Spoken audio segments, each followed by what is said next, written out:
ഇത് ഓരോന്ന് കടുപ്പിക്കും തോറും ആളെ അകത്ത് കയറ്റി വിടുന്നില്ല എന്നുള്ള പ്രശ്നം ഉണ്ടാകും. ആളുകളുടെ കയ്യിലുള്ള സാധനം ബ്രെഡ് പൂത്തതാണോ അല്ലാത്തതാണോ എന്ന് പരിശോധിച്ചാൽ ആളുകളെ പരിശോധിക്കാൻ നിൽക്കുന്നവരാണെന്ന് പറയും.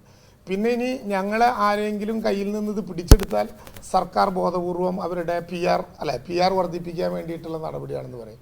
ഞങ്ങളെല്ലാവരോടും നിങ്ങൾ പറഞ്ഞു എന്നല്ല ഞാൻ പറഞ്ഞത്, അങ്ങനെ നിങ്ങളോട് പറഞ്ഞവർ വീണ്ടും പറയും എന്നാണ് ഞാൻ ഉദ്ദേശിച്ചത്. അപ്പം ഞാൻ പറഞ്ഞത് ഇപ്പോൾ അങ്ങനെ ഒരു ഘട്ടത്തിലേക്ക് പോകേണ്ടതല്ല. നമ്മളിവിടെ കണ്ടല്ലോ, ഇതിനകത്തൊക്കെ മോഷണം നടത്താൻ വന്നാൽ മര്യാദഘട്ട നടപടിയാണ്.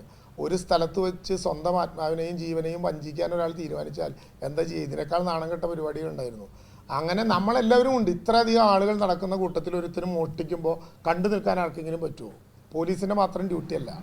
കർശനമായി പക്ഷേ ഇക്കാര്യത്തിൽ നിങ്ങൾ പറഞ്ഞത് ശരിയാണെങ്കിൽ കർശനമായി ഇക്കാര്യത്തിൽ നടപടിയെടുക്കും.